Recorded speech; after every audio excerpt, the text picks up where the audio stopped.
Hello friends and welcome back to the channel. Today we are doing a list of my favorite horror and thriller movies that I've seen.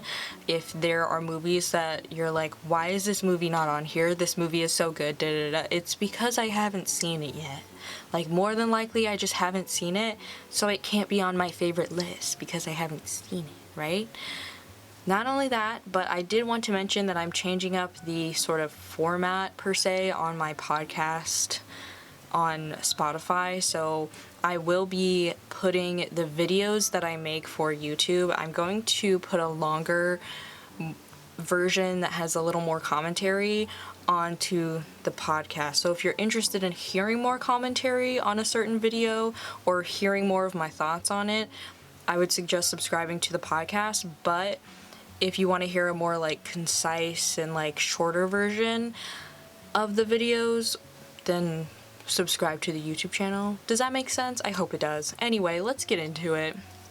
I will mention these are not in any particular order, so it's not like my favorite to least favorite, but I will say that I'm saving my favorite movie, my favorite horror movie, till the end, so if you want to know what that is, you'll have to stick around. But let's start off with the first one, Butterfly Kisses. I've talked about this movie before on my channel because I've sort of talked about it in relationship to found footage, because I think it's a really interesting look at found footage, and found footage is probably one of my favorite subgenres of horror just because it has so much range to do a lot of different things.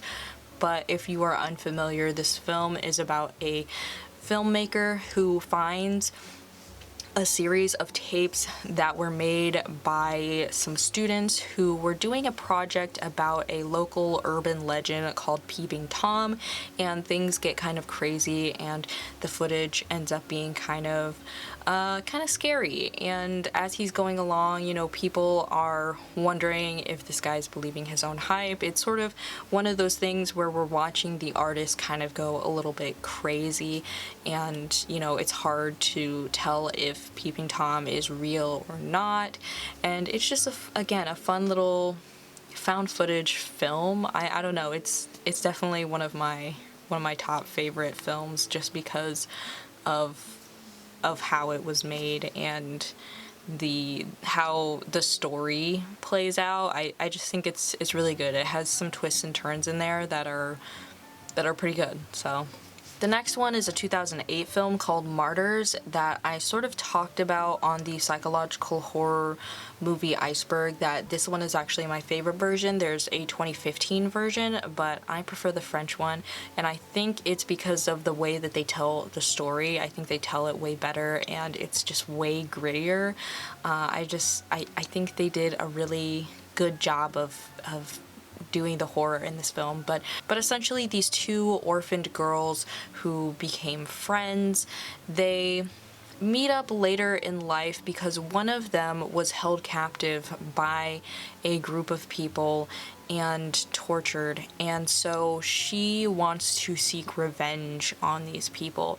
And part of what's going on with this film is that you can't really tell if what happened to her was real, and that's sort of what the friend is dealing with, because she's not sure if this, you know, if this stuff really happened, right? Because you can, you know, be traumatized but maybe not remember things exactly as they happened, and so she sort of questions whether or not everything happened that her friend says. Like, clearly this girl was traumatized in some capacity, but she just doesn't know like how true to the facts her friend is.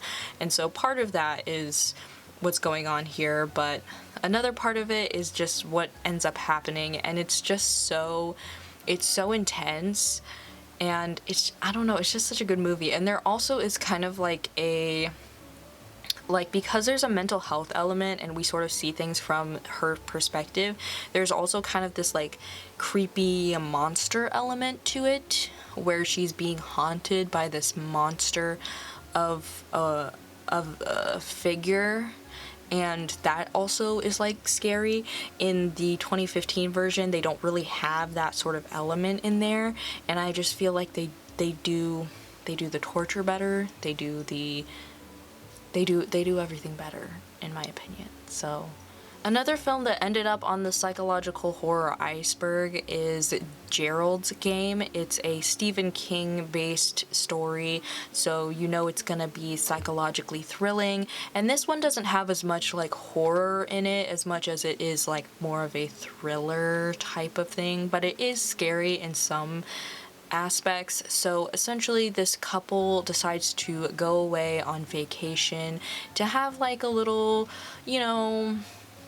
a little naughty fun time together. I don't know how else to explain it. But this couple decides to go away together for this like romantic weekend to reconnect with one another. And as this is happening, the man decides that he wants to do some like kinkier type stuff. And he handcuffs his wife to the bed and then subsequently passes away. And so now she is in some remote cabin where she needs help to get free, but she's cuffed to that. And part of what happens over this weekend is not just her fight for survival that, is obviously scary, but part of it is dealing with her mental health issues, dealing with sort of the trauma that she faced and like why she was even with this man in the first place, because there was definitely some reservations that she had about doing the stuff that he wanted to do. Not only that, but there's also some creepy guy on the loose. There's some creepy guy breaking into people's houses. And so that's also like a scary thing to be tied up when there's a creepy man on the loose. So there's a lot going on that being stuck in one place and being alone with your thoughts could drive a person insane. And I just think they did such a good job with, sort of creating a lot of twists and turns for the audience to experience almost at the same time that she's experiencing it. And I always appreciate that within a film, that the audience can get sort of the same twists and the same fear that maybe the main character is feeling. The next film is one that I saw that I sort of just watched on a whim and I was blown away by it because it was just so interesting.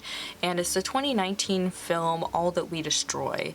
It's about a mother who believes that her son might be becoming a serial killer, and so she decides to create these different clones for him to sort of play out these fantasies and play out these scenarios in which he could clearly do something different, but he decides to kill the clone pretty much every time. And in this, part of it deals with like, maybe you shouldn't be making clones. What if they become kind of sentient and they don't want to do this anymore? But another part of it is obviously like the crazy lengths this mother has gone to in order to keep her son from essentially going to jail. Like, it really is, if you took Boy Mom too far, right? Like, it's so indicative of the way that a lot of mothers really do like treat their sons.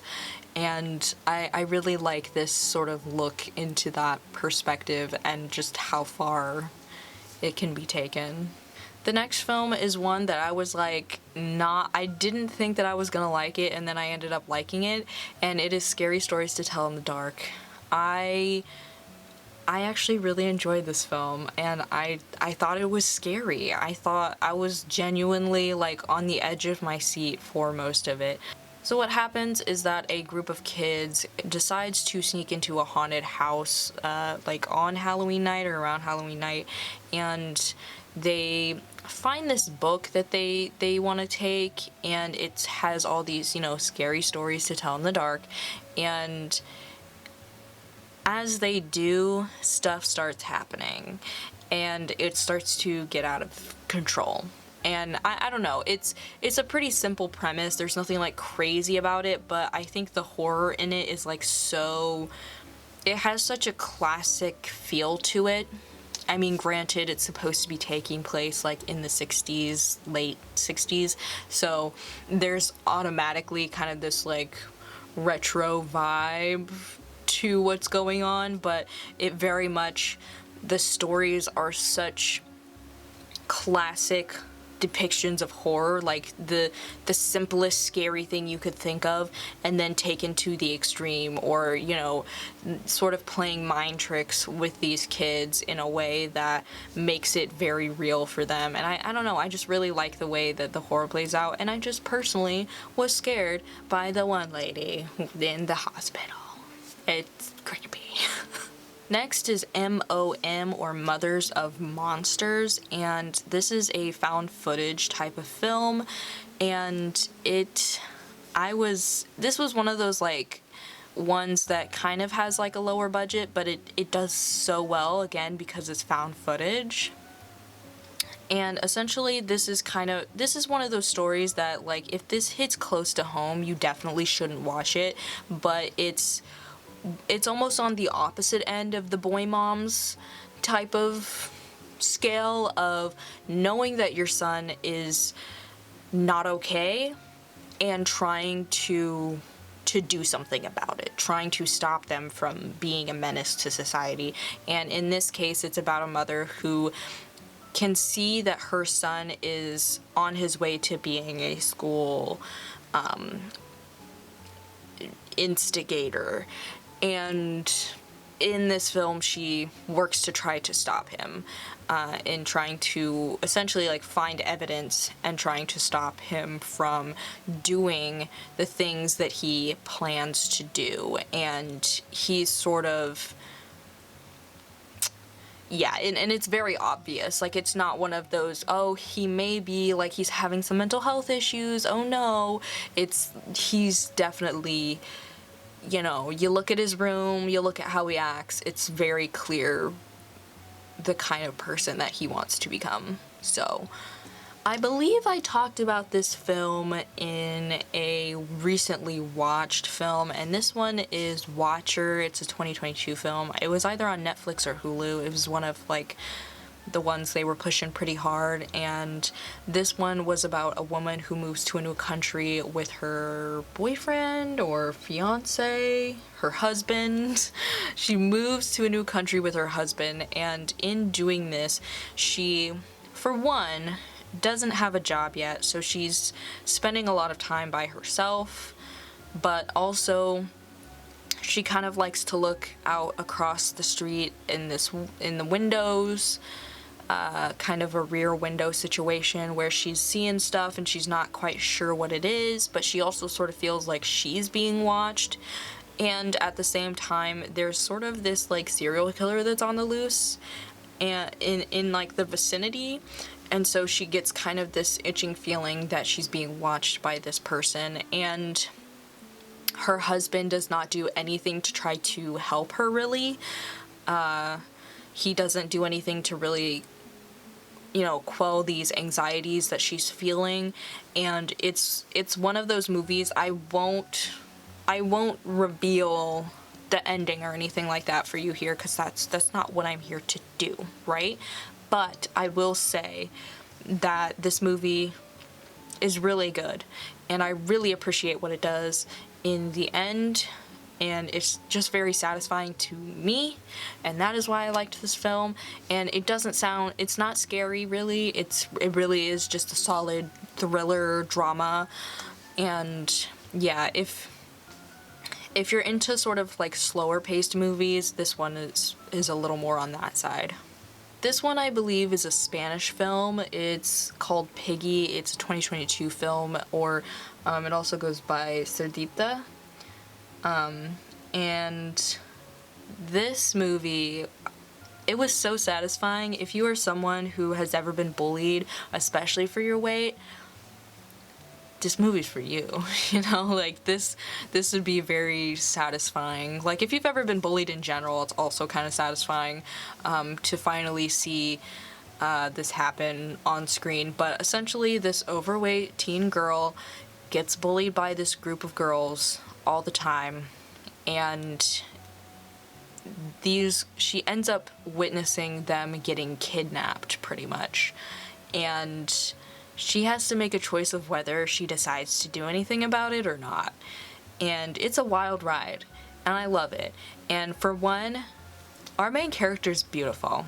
And I don't mean that as in like, she's fat and she's beautiful. Like, I mean genuinely, I was like, I can't believe we're calling her ugly. Like, I cannot believe they are making fun of her right now, because like, she genuinely pulls off like almost every outfit that she wears, and she's not even like trying with her outfits most of the time. You know what I mean? Like, it's not even like a fashion statement or anything.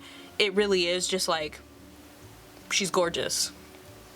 Either way, this movie's good, and it's satisfying. So if you want to be satisfied, Piggy.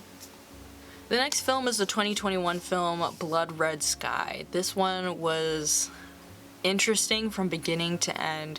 It's not what you think it is half of the time. If you go into it blind, which is what I suggest, do it. Go into this movie blind. But if you actually want to know what it's about, before you go into it, that's perfectly fine. There's horror elements, but I wouldn't say it's like straight horror, as in like there's no like... Anyway. This film is about a woman who is trying to get treatment for her condition, of which she's essentially a vampire type monster. And she has a child, and she's traveling with this child, and while they're on the plane gets hijacked, and it becomes this interesting, like, you're rooting for this mythical creature to just go ham on these people, but at the same time she wants to keep her composure, because if she exposes herself, she pretty much can't come back from it. And it's good. Like, it's good, and she's kind of scary, and that's the point. It's such a good combination of things, because she can't just straight up be a superhero and come out and, you know, be attacking these people, because she has a kid and she has a life to worry about. And it's just one of those things where, like, you know, your instinct as a person to protect children but at the same time, that's being hijacked, you know? So you also want to protect your child in that capacity of, like, we're not going to say anything, we're not going to make these people mad, like, we don't want to draw attention to ourselves, we just want to get through this. So, while at the same time, she's kind of, like, dying almost, because she needs blood. And she also hasn't told her child exactly what is wrong with her, so he sort of thinks that she's just, like, a cancer patient, when in reality, she's a cool vampire lady. I say vampire monster because she's like, it's obvious, like, it's sort of implied that she's a vampire, but not like in a cool Edward and Bella kind of way. Next one is VHS, a classic. If you are into horror or if you're into found footage, this one is like, you already know what it is. This one's an anthology type of film, so I won't go into detail about each of the stories because I just don't think it's necessary, but they are horror films, and the overarching story is that, or the context of finding these, or of these different films or sets of stories, is that a group of kids go into this guy's house and they're gonna steal these tapes, and they end up watching them and are horrified at what they find. And it's a really good and interesting addition to the found footage horror universe. I really liked the first one. The second one is like, okay. I haven't watched all of the VHS movies, so I can't tell you about like VHS viral or things like that, but I will say between the first and the second one, I like the first one the best. The next one is the 2021 film Candyman. This movie, in tandem with like the original Candyman, are great films. I especially like the way that they incorporate a lot of the old story elements with the new, and a lot of like the history and like a lot of the sort of urban legend nature of it. If you're unfamiliar, Candyman is sort of an urban legend, generally sort of amongst the Black community, partially because the the horrific figure in this case, in this scenario, is a black man with a hook for a hand, and he comes to get you when you say his name 3 times. And specifically in this film, it's one of those, oh, we don't mess around with that kind of stuff, but something is sort of lurking under the surface for this artist who is sort of trying to incorporate that history into his art, and sort of taking this specific piece of black history and making it the focal point so that, you know, others can sort of learn and experience the sort of underlying horror that this plays within the community. Again, a really great addition. I love when films like this can add, I think, to a story instead of just repeating it. Like, there are some elements that are repeated from the first one, but like, for the most part, it's just such a great addition. And I love when movies can almost sort of like teach us something about history without having to be like fully just a historical retelling of it, right? So like, I don't know, I loved this film when I saw it, and I had watched Candyman before that just to prepare myself, and I don't think you need to see Candyman before it, but, you know, I think they go really well together. The next one has my boy Sean Harris in it. If you know, Sean Harris is from Possum, but the film I'm talking about is Creep. I loved this film. It's so much fun. Essentially, this woman gets trapped in the subway after hours, and she finds that something is lurking down there and it's snatching people. And I love that. I love a good someone about to get yoinked feeling when I'm watching a movie. Like, very much, I had watched this film very close to when I watched Midnight Meat Train, and so I was just on like train vibes and stuff, and this film really stuck out to me. It's a great little like mystery, scary, snatchy sort of vibes. Another horror film that I love so much that has kind of a found footage element to it is The Descent. It's one of my like top girl boss movies, and I'm hoping to make a list someday and talk about my favorite girl boss movies, but this is one of them. It's such a great film. It's about a group of women who decide to go on this like caving expedition, and having thought that their leader was using a map, find out that they decided to leave the map at home, and so they are actually lost in a cave system. And there's again a lot of like friendship dynamics that are at play, so like there's personal issues, but they also discover they're not alone down there, and so that's when things start to get crazy, and it's scary, and it's such a good movie. I love this movie. The second one is like okay, but the first one really does it. The next one is the 2016 film Busan Hang, or Train to Busan. It's got my man's Gong Yu in it, if you're into Gong Yu, but he's in like so many things. I loved him, I think, in Big. That show was so good. Anyway, I love Gong Yu, but he kind of plays a little bit of a bad dad at the beginning of this movie. The film was about Gong Yu's character, and he is on a train with his daughter, who he's like not been a great dad to necessarily. And while they're on the train, they find out there's zombies. I mean, it's a zombie movie, but they do zombies so well, and like it just, like, you would think you'd think it wasn't gonna be good. That's the thing. You think it's not gonna be good because, like, zombies on a train, they're gonna get them, like, somehow they escape, da da da. Like, it seems like it's gonna just make your eyes roll, but genuinely, there's so many twists and turns, and, like, there's a lot about it that, like, is somehow realistic in a way, and it's just, it's so good. It's such a good and new and fresh take on zombies. The next one is another James Wan hit. It's the 2021 film Malignant. He's gotten really good. he's doing really well at creating horror, and this film is about a woman who is trying to catch... Hello?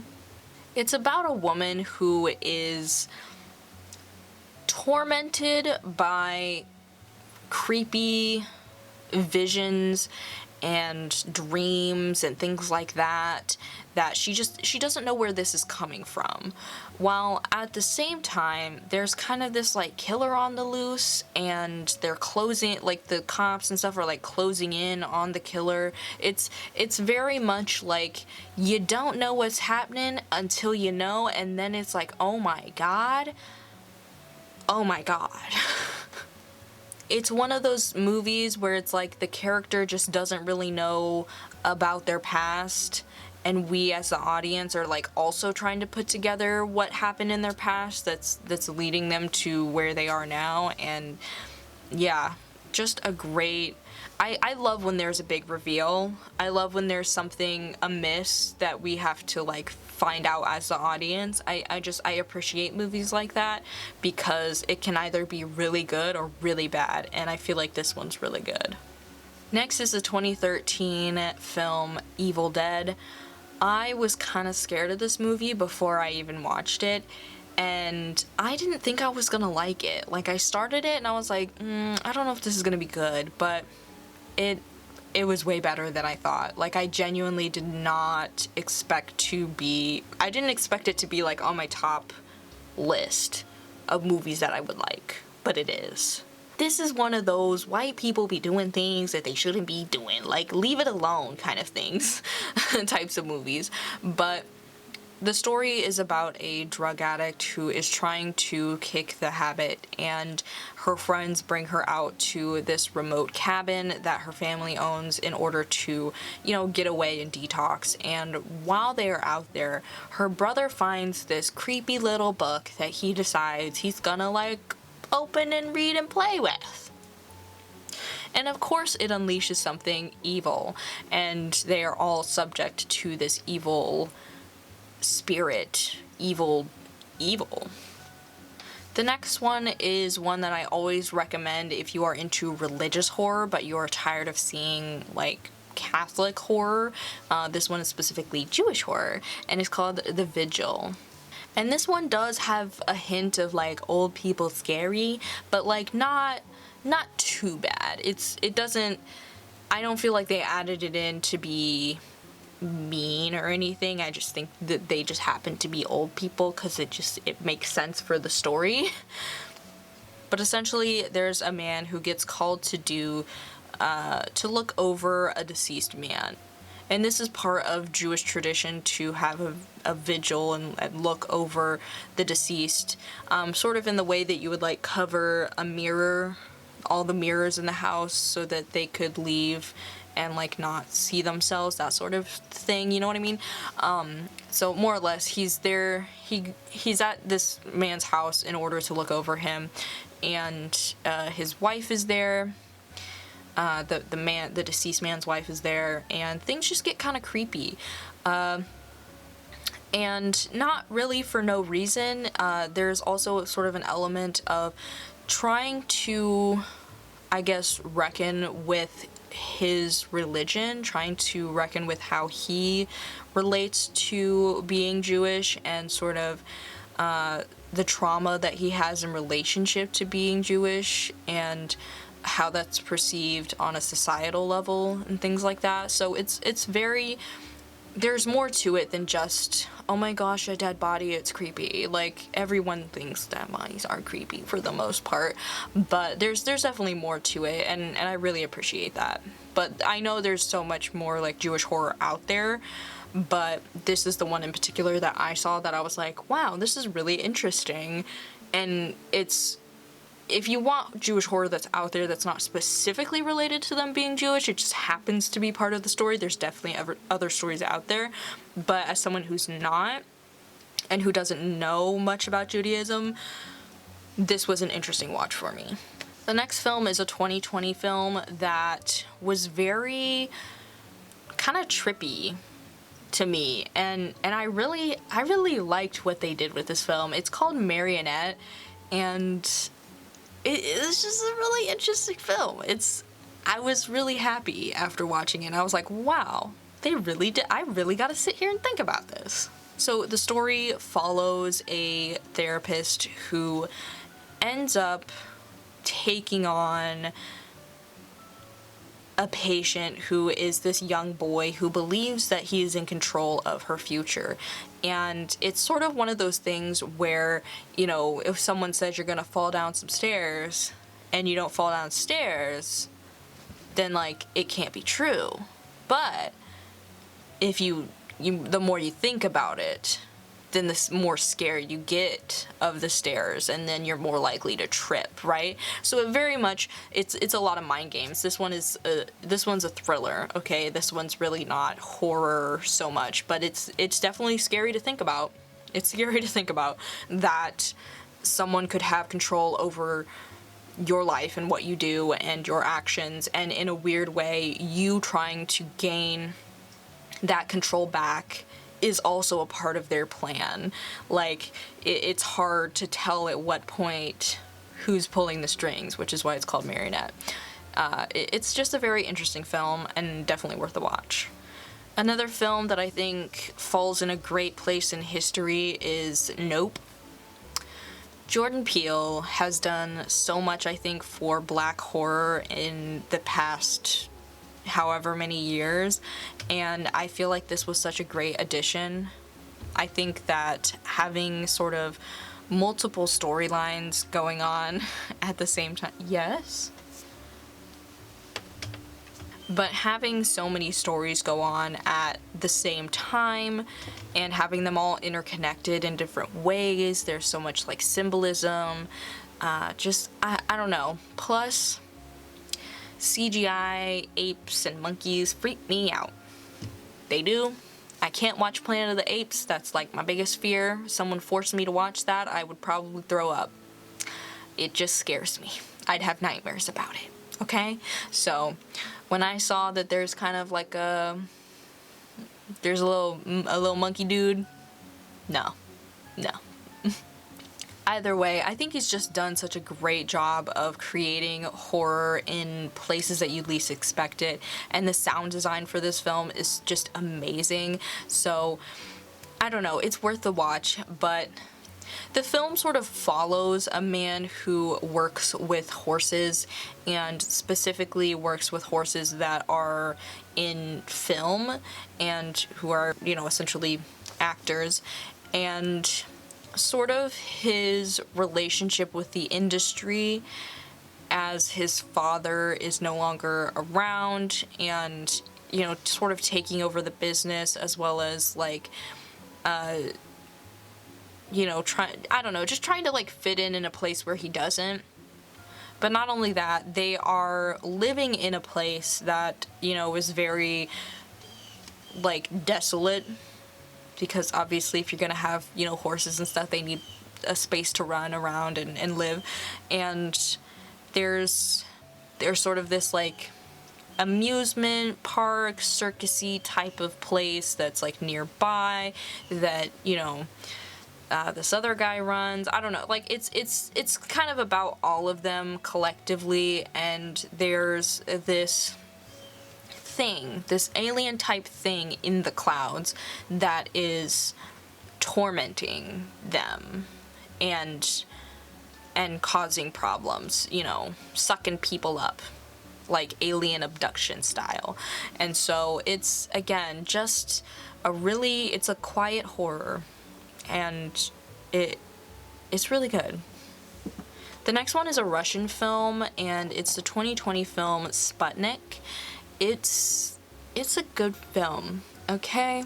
I love me some alien nonsense, like some alien, you know, we don't know what it is, trying to figure it out, but people gotta die in order for us to figure it out sort of thing.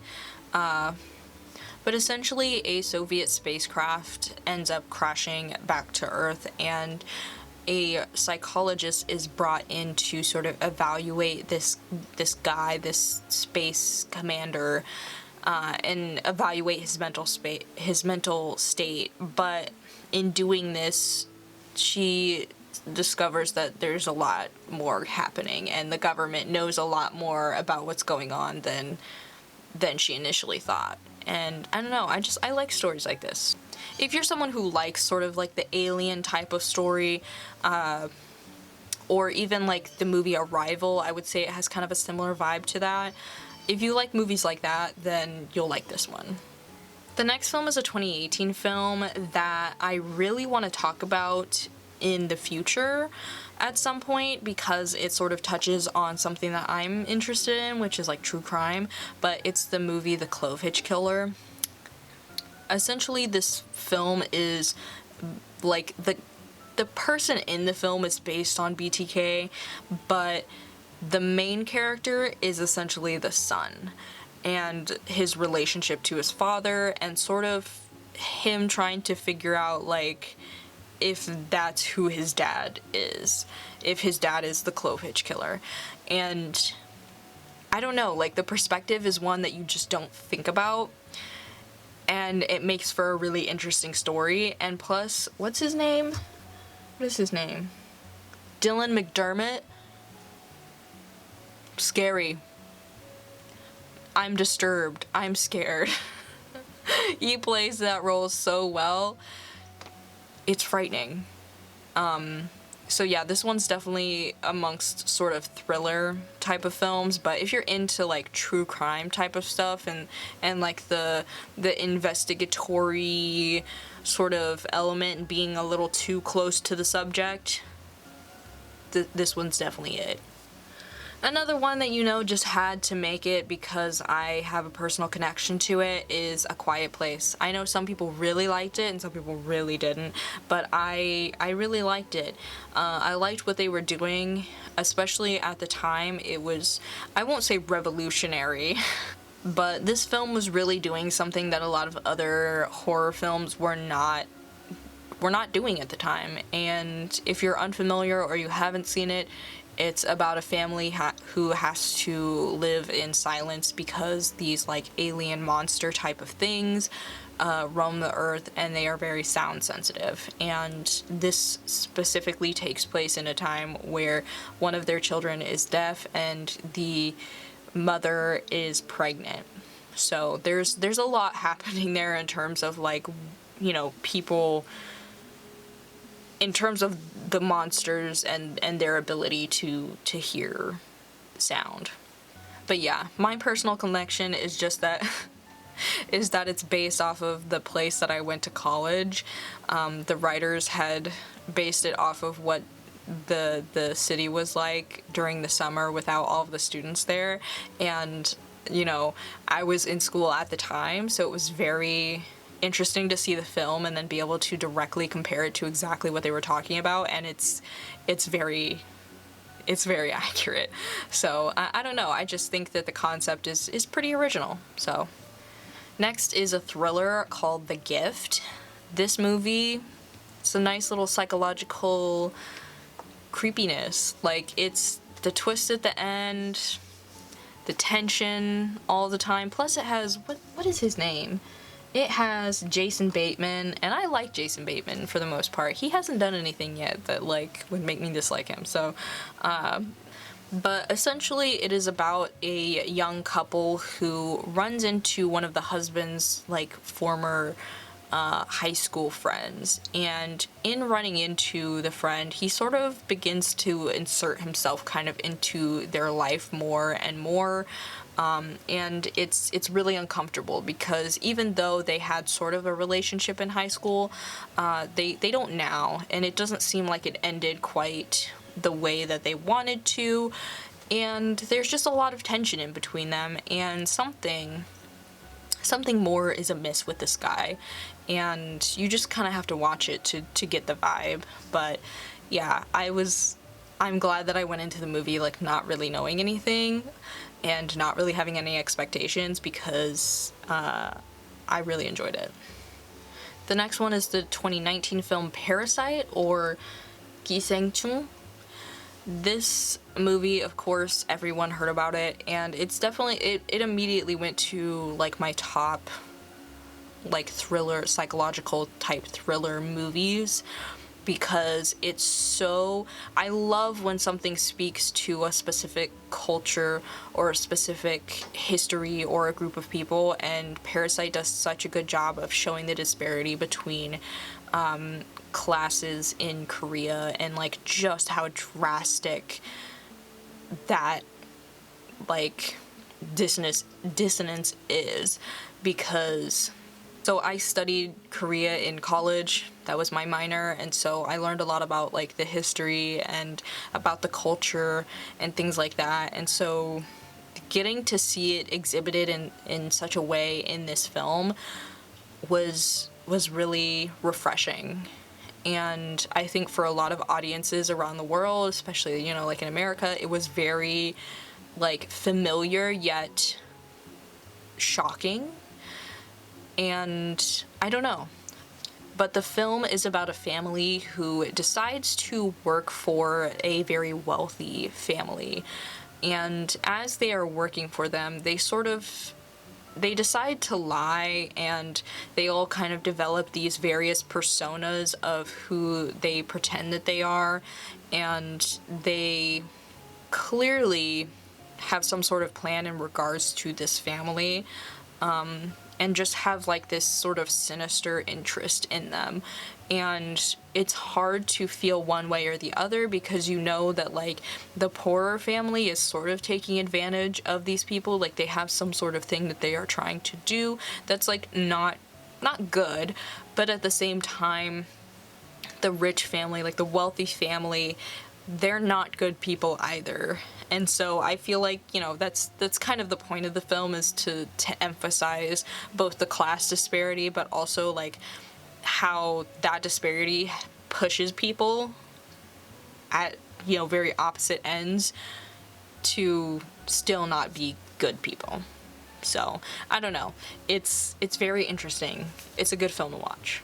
And the final film that I'll talk about, because it is my favorite film amongst all of these, and it may sound basic, but this is, if you ask me what my favorite horror movie is, this is what I will tell you, and that is Sinister, the 2012 film directed by Scott Derrickson. And I think part of the reason I like this film is because it touches on a lot of my favorite subjects, because it's about a man who is a true crime writer, and he decides to move his family into a home where a terrible murder took place of like a whole family. And there's also sort of a found footage element to this film, where he's like looking through footage that he's found in the house, and just creepy things start happening.